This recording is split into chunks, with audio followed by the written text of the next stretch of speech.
Hello, beautiful people. Welcome back to the channel. If you're new here, I'm Dawn, and this is Monty. It's been a while since it's been here, so welcome.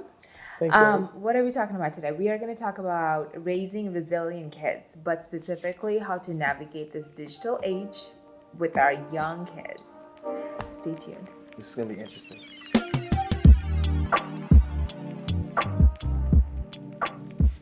All right, so why do we want to talk about it?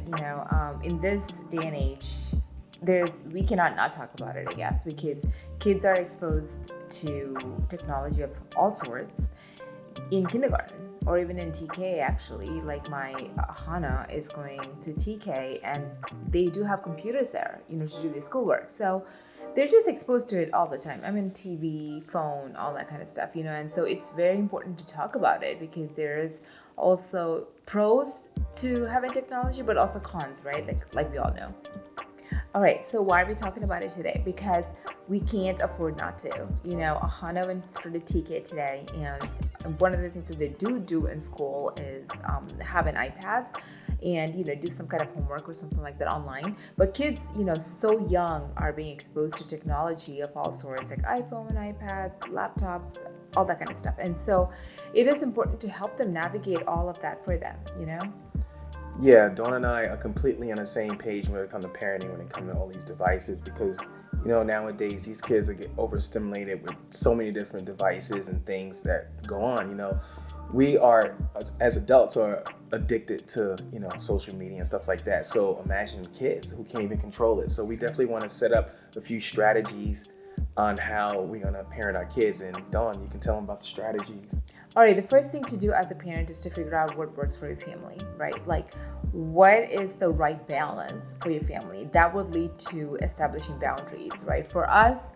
For me and the girls, I've not allowed TV time Monday through Thursday. I did allow it in the beginning, and I realized it just wasn't working for them. I mean, Ahana is addicted to TV. So as soon as I say TV time, literally all she can think about is TV, TV, TV. So I realized nothing else happens Monday through Thursday, and they needed to start doing homework, just playing. They were not even playing together when when I allowed TV time. So figuring out what is the right amount of hours you want to allow, like what devices you want to allow, what TV shows, gaming time, like whatever it is, like what is it that you want to allow your kids, right? Or yourself even, for that matter.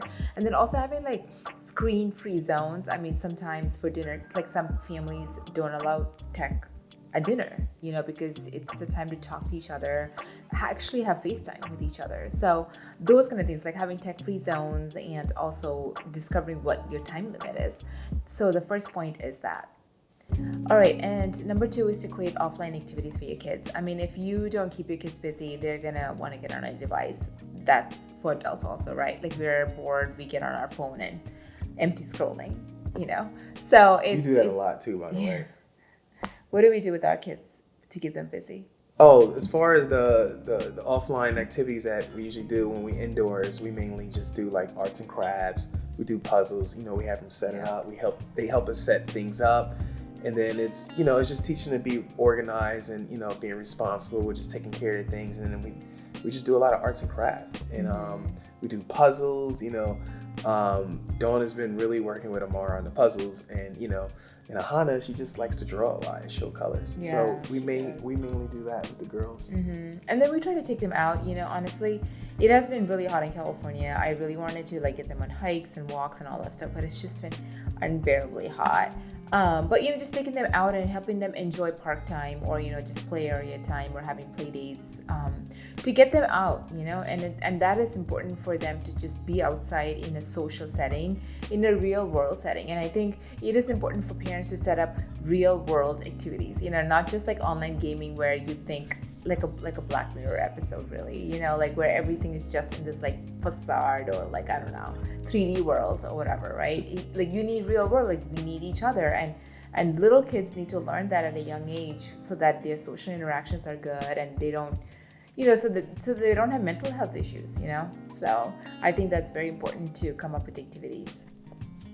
All right, and I think number 3 is for like older kids, having open conversations with your kid about technology. There's so much that happens on social media, There's so much that happens with cyberbullying, and we hear about all these tragic stories, and honestly it makes me kind of sad that kids, there's a whole new way of bullying, not that real world bullying wasn't enough.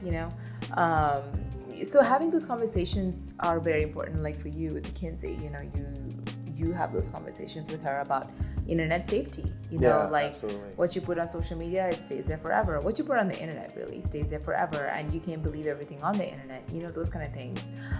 So having those conversations are really important, and I think it's very important to have them with older kids. All right, the next thing is to lead by example. I'm at fault here, just like everybody else. Ahana has come to a point where she's just like, oh, mommy, go back to your laptop, because she can do whatever she wants to do when mommy's on her laptop.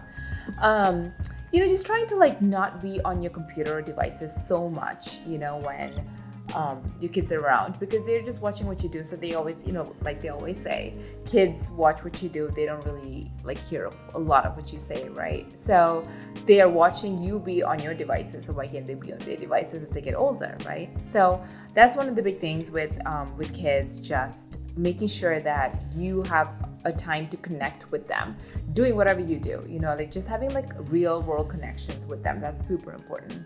Yeah, I don't know what you're talking about.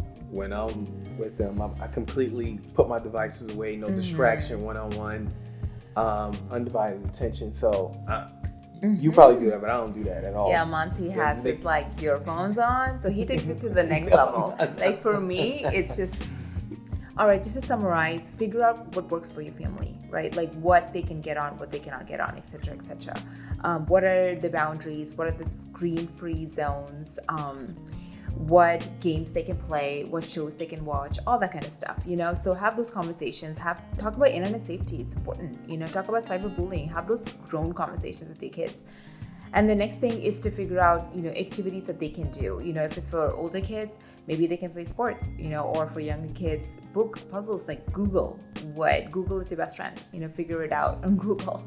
And the last point is to lead by example, just be the example your kids can follow, right? Even for me, just talking to myself, I need to be better, and I know we all could do better when it comes to technology and screen time. So be better, be a better example of what they can follow.